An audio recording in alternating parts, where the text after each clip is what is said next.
Good morning, students. In the previous video, we have discussed question answer. In this video, we will discuss thinking about language. Match the words, phrases in column A with their meanings in column B. There are two columns. In column A, words are given, and in column B, meanings are given. So we have to match them. First is slaving. Slaving,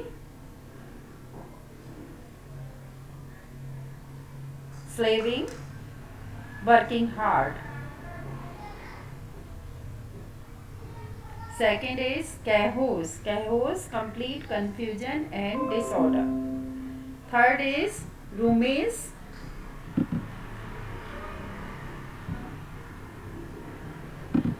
Third is rummage. Rummage means search for sending for something by moving things around hurriedly or carelessly. Next is scrape out. Scrape out, remove something from inside another thing using a sharp tool. Stumble over या tumble into, fall or step awkwardly while walking. Next is accomplish. Accomplish means finish successfully, achieve. Next is uncanny. Uncanny means strange, mysterious, difficult to explain. Next is to have or get into a row means a quarrel or an argument. Next is use.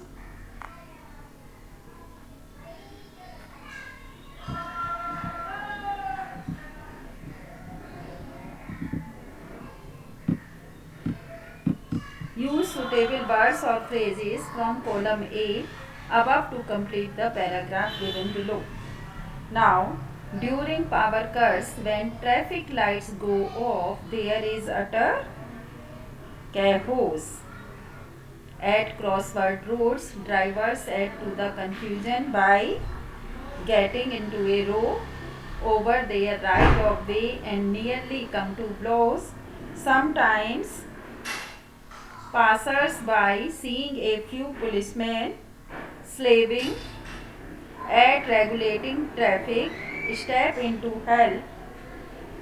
This gives them a feeling of having accomplished something.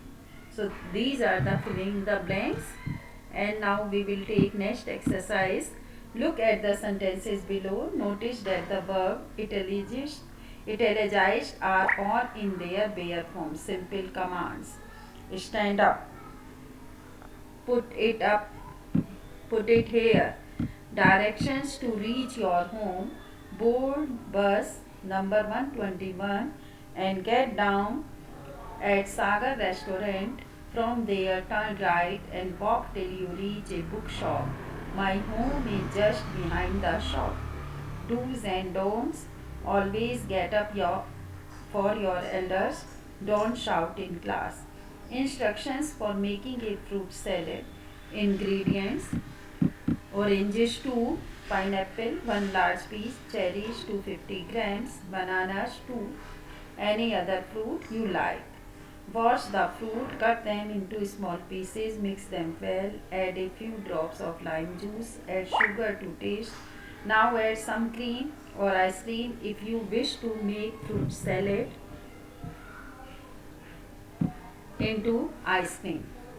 You have seen in all these sentences there is no subject, directly start with verb. So these sentences are called imperative sentences.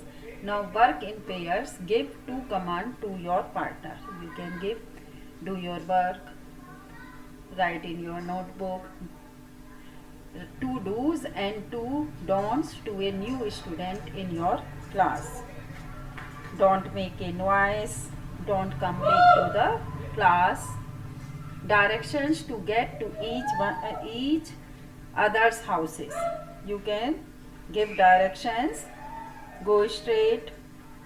Walk for 10 minutes. Look to the left. There is a park nearby. Across the park there is my house. Now Instructions for moving the body in an exercise or a dance or for cooking something. Sit cross-legged, raise your palm, put the thumb on one nostril, breathe into the air, then close the open nostril with the tip of the first finger. Remove the thumb from the first nostril, breathe out the air through the first nostril. This is called yoga Anulom Vilom. Now see, the table below has some proverb telling you what to do or what not to do. Fill in the blanks and add a few more such proverbs to the table. Positive, save for a rainy day, make hay while the sun shines, look before you leave, live and let live. Don't cry over spilt milk. Don't put the cart before the horse. Next, don't make a mountain out of a molehill. Don't put all your eggs in one basket. In this way you can add some more. Instructions. So students, you are able to understand this. Thank you, students.